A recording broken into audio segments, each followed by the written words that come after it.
Sorry, is that how am I feeling? What's the reaction? Obviously, I'm feeling very disappointed. You know, it's a weird one. You know, it'd be more disappointing not to be here, I suppose, or not to even get into the semi-finals and all that kind of stuff. But when you get to the big day, you obviously feel disappointed and a bit frustrated, and obviously, you know, you're hopeful to make it happen. But if I'm honest, it felt like a funny game all game today. We never really took charge, although we did have opportunities to win it. We never really stopped Harlequins playing, did we? We never really took charge of too much of the game, even though it felt like we were starting to come through in that second half.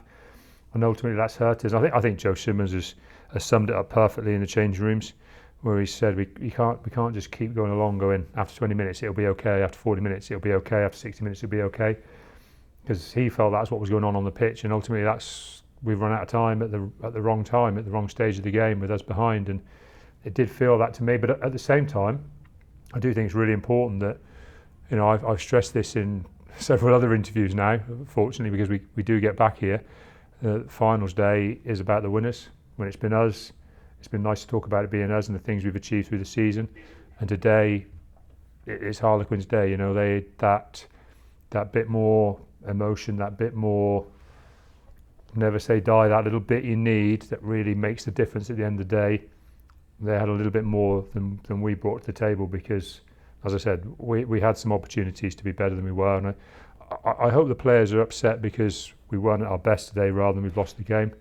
Because, you know, Harlequins have won the game, they deserve the plaudits, they deserve to enjoy tonight. We've had a good season again.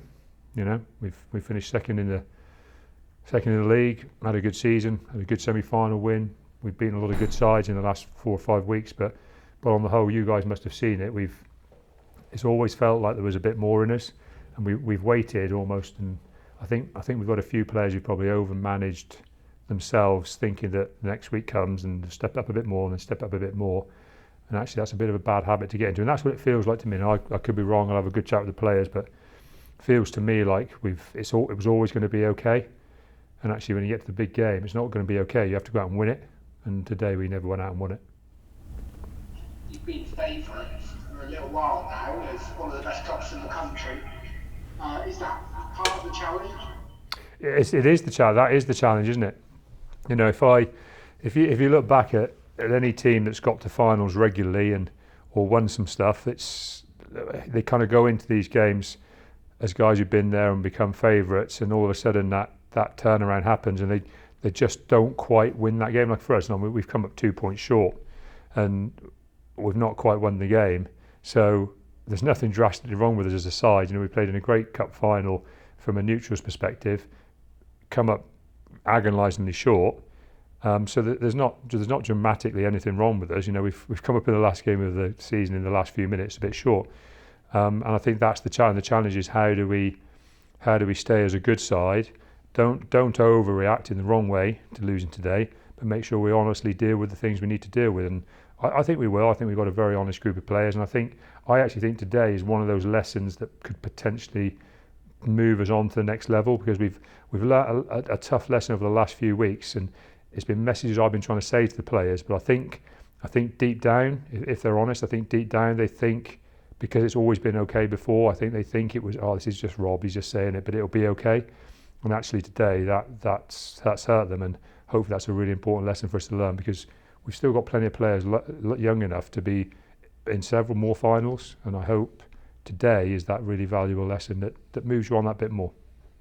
Just on the match itself, you said in the week that the challenge was not to get Quinn to play. Do you think that was one of your failings today? You didn't manage to do that?